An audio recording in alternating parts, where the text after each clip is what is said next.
Tu n'as pas droit à l'erreur. Cette phrase a détruit des entrepreneurs. Elle a brisé des élèves, des étudiants, des enseignants.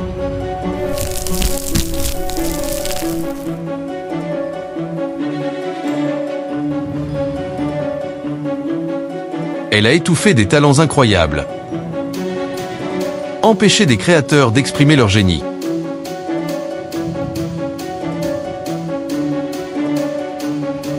Elle a poussé trop de gens vers l'échec, vers la résignation, vers le cimetière.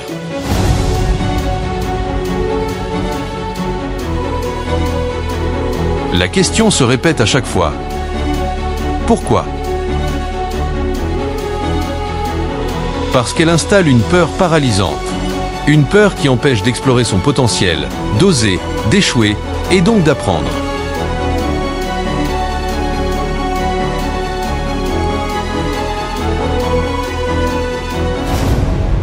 Elle est ancrée dans notre système éducatif.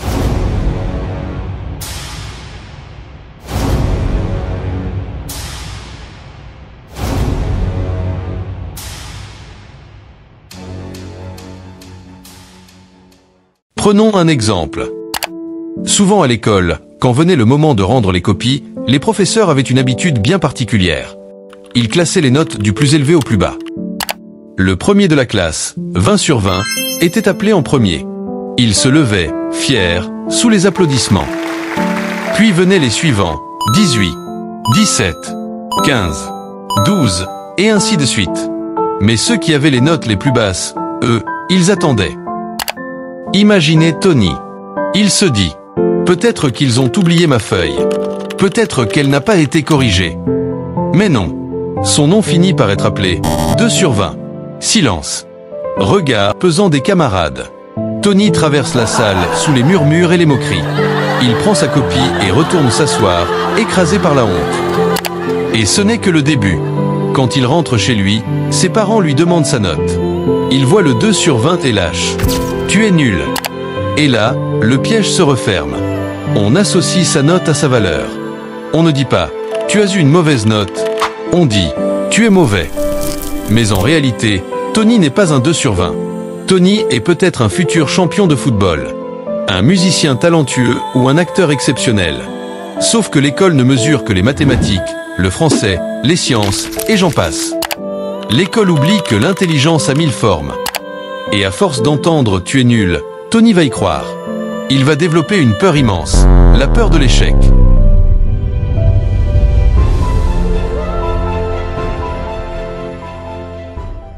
Après avoir évoqué la peur de l'inconnu et celle de la mort, il est essentiel de comprendre que la peur de l'échec est également naturelle. Toutefois, il faut se rendre compte que l'échec n'est pas une fin en soi, mais bien une étape nécessaire vers la réussite. Quand on envisage de se lancer dans une nouvelle aventure, il est facile de se figer en pensant « Et si je me trompe ? Comment vais-je subvenir à mes besoins ?» Plutôt que de rester bloqué dans cette crainte, il convient de considérer chaque tentative comme une occasion d'apprendre et d'ajuster sa trajectoire. Par exemple, pensez à votre téléphone. Tapez le nom de votre marque préférée suivi d'une année ancienne, comme 2001. Vous verrez que, dans le passé, les téléphones étaient gros, lourds et peu performants. Au fil des années, en apprenant de ses erreurs et en innovant, l'entreprise a su transformer son produit pour le rendre ultra performant aujourd'hui. Ce processus d'évolution illustre parfaitement que les erreurs et les échecs, loin d'être des échecs définitifs, permettent de progresser et d'innover. Au lieu de forcer brusquement notre sortie de notre zone de confort, nous pouvons l'élargir progressivement. Ainsi, un entrepreneur débutant peut se lancer par de petites expérimentations qui, même si elles ne mènent pas immédiatement au succès, lui permettront d'ajuster sa stratégie et de renforcer sa confiance. De même, un orateur qui commence par parler devant un petit groupe finira par se sentir suffisamment à l'aise pour s'adresser à un public plus large. L'idée fondamentale est la progression. Chaque erreur, chaque revers, nous offre l'opportunité d'apprendre et de nous améliorer. En acceptant que l'erreur soit notre meilleur professeur, nous transformons nos expériences en atouts pour avancer, en affinant nos compétences et en nous rapprochant petit à petit de nos objectifs.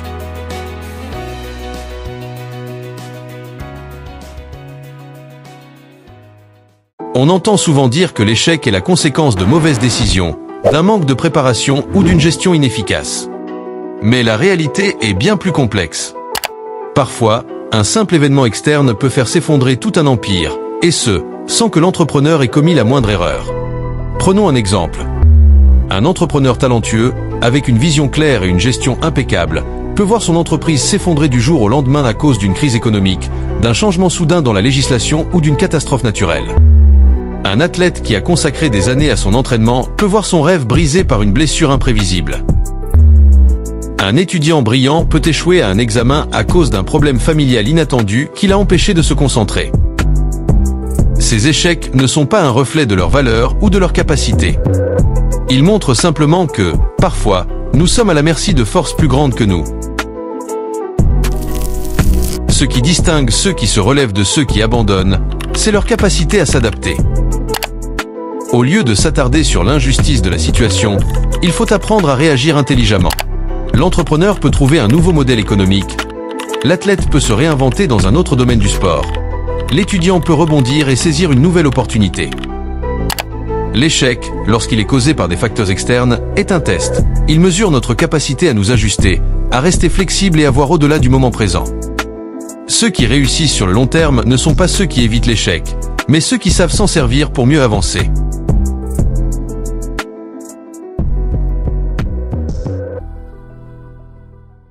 L'échec, c'est le test ultime. Celui qui sépare ceux qui rêvent de ceux qui agissent. Quand tu échoues, tu as deux choix. Soit tu te laisses écraser, soit tu utilises cet échec comme une arme. Parce que l'échec, en réalité, ce n'est pas une chute. C'est un indicateur. Un message qui te dit « Ce chemin ne fonctionne pas, ajuste ta trajectoire ». Regarde autour de toi. Tous ceux qui ont réussi ont échoué avant. Mais ils ont compris une chose. Chaque défaite est une leçon cachée. Tu veux devenir meilleur? Échoue plus vite. Tu veux réussir? Apprends à encaisser, à analyser, à rebondir. Ceux qui restent paralysés par la peur de l'échec passent leur vie à éviter les obstacles. Mais ceux qui embrassent l'échec finissent par trouver la solution, la méthode, la force qui leur manquait. N'oublie jamais, l'échec ne t'arrête pas. C'est l'abandon qui te détruit. Alors lève-toi, recommence, ajuste, progresse. Parce que ceux qui gagnent ne sont pas ceux qui ne tombent jamais, mais ceux qui se relèvent toujours.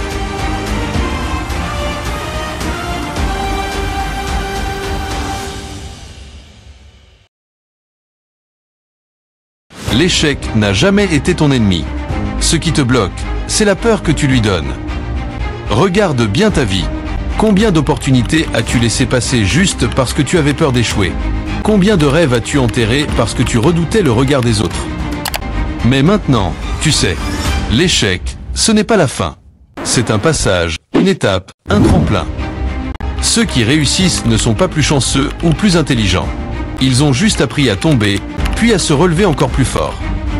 Alors, la prochaine fois que tu échoues, ne te lamente pas. Observe, comprends, ajuste et avance. Parce que le vrai perdant, ce n'est pas celui qui échoue. C'est celui qui arrête d'essayer. Si cette vidéo t'a parlé, laisse un like et partage-la à quelqu'un qui a besoin d'entendre ça. Parce que c'est ensemble qu'on grandit, qu'on apprend, qu'on avance. À la semaine prochaine pour une nouvelle vidéo.